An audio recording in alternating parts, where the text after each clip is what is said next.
നമസ്കാരം, പ്രവാസി മലയാളിയിലേക്ക് സ്വാഗതം. പ്രവാസി വ്യവസായിയായ ജോയ് അറക്കലിന്റെ മൃതദേഹം ചാർട്ടേഴ്സ് വിമാനത്തിൽ കോഴിക്കോടേക്ക് എത്തിച്ചിരിക്കുകയാണ്.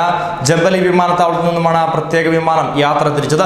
രാത്രി 9 കൂടിയാണ് മൃതദേഹം കോഴിക്കോട് ഇറങ്ങിയത്. രാത്രിയിൽ തന്നെ വയനാട് മാനന്തവാടിയിലേക്ക് മൃതദേഹം കൊണ്ടുപോവുകയും ചെയ്തു. സംസ്കാരം കണിയാപുരം മാനന്തവാടി സെന്റ് ജോസഫ് കത്തീഡ്രലിലാണ് നടക്കുക. ഒരു കാരണവശാലും പൊതുജനങ്ങൾക്ക് ഈ വീട്ടിലേക്ക് പ്രവേശനമില്ല. കൃത്യമായ വിവരശേഖരണത്തിന് കളക്ടർ അടക്കമുള്ളവർ രംഗത്തുണ്ട്. താനും ദുബായിൽ മരണപ്പെട്ട വ്യവസായ പ്രമുഖൻ അറക്കൽ ജോയുടെ സംസ്കാര ചടങ്ങുകൾക്ക് കടുത്ത നിയന്ത്രണം തന്നെയാണ് ഏർപ്പെടുത്തിയിരിക്കുക. മൃതദേഹം ജന്മനാട്ടിലെത്തിയാൽ അറക്കൽ പാലസിന് ചുറ്റും നിരോധനാജ്ഞ ആയിരിക്കുമെന്ന് ജില്ലാ കളക്ടർ ഡോക്ടർ അദിൽ അബ്ദുള്ള വ്യക്തമാക്കുകയും ചെയ്തിട്ടുണ്ട്. മാധ്യമ പ്രവർത്തകർക്കും ഈ പ്രദേശത്തേക്ക് യാതൊരു കാരണവശാലും പ്രവേശനം ഉണ്ടാകില്ല. സംസ്കാരം കഴിയുന്നതുവരെ പോലീസ് കാവൽ ഉണ്ടാകുമെന്നും കളക്ടർ അറിയിച്ചിട്ടുണ്ട്. ഏപ്രിൽ 23-നാണ് ദുബായിലെ ബിസിനസ് ബേയിൽ വ്യവസായിയും വയനാട് മാനന്തവാടി സ്വദേശിയുമായ അറക്കൽ ജോയ് മരിച്ചത്. ഒരു കാരണവശാലും മരണാനന്തര ചടങ്ങുകൾ കഴിയുന്നതും വരെ ഈ പ്രദേശത്തേക്ക് പ്രവേശിക്കാനാവില്ല എന്നാണ് കളക്ടർ വ്യക്തമാക്കിയിരിക്കുന്നത്. സംസ്കാര ചടങ്ങുകളിൽ പങ്കെടുക്കാൻ ഉള്ളവരുടെ ലിസ്റ്റ് ജില്ലാ ഭരണകൂടം നേരത്തെ തന്നെ തയ്യാറാക്കിയിട്ടുണ്ട്. ഈ ലിസ്റ്റിൽ ഉൾപ്പെടാത്തവർക്കാർക്കും ഈ പ്രദേശത്തേക്ക് പ്രവേശിക്കാൻ അനുമതി ഉണ്ടാകില്ല എന്നും കളക്ടർ വ്യക്തമാക്കി. കേന്ദ്ര സംസ്ഥാന സർക്കാരുകളുടെ ഇടപെടലിൽ എംപിമാരായ AK രാഘവൻ, K സുധാകരൻ, മുൻ മിസോറാം ഗവർണർ കുമ്മനം രാജശേഖരൻ തുടങ്ങി നിരവധി ആളുകളാണ് ഇത്തരത്തിൽ ജോയുടെ മൃതദേഹം നാട്ടിലേക്ക് അയക്കാൻ സഹായിച്ചത്.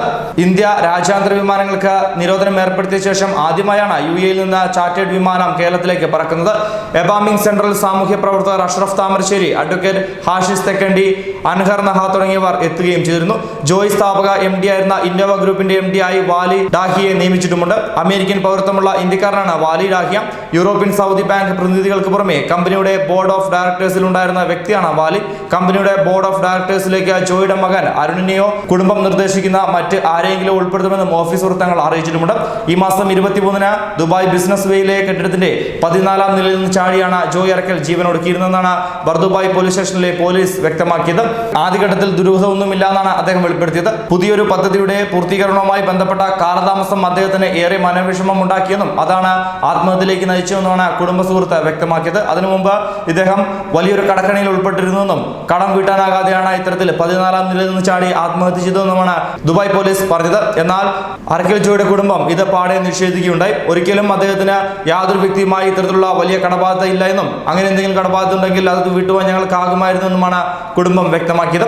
എന്തായാലും അറക്കൽ ജോയുടെ മൃതദേഹം ഇപ്പോൾ മാനന്തവാടിയിലെ വീട്ടിൽ എത്തിച്ചിരിക്കുകയാണ്. നാളെ സംസ്കാരം കണിയാപുരം മാനന്തവാടി സെന്റ് ജോസഫ് കത്തീഡ്രലിൽ നടക്കുകയും ചെയ്യും. ന്യൂസ് ഡെസ്ക് പ്രവാസി മലയാളി.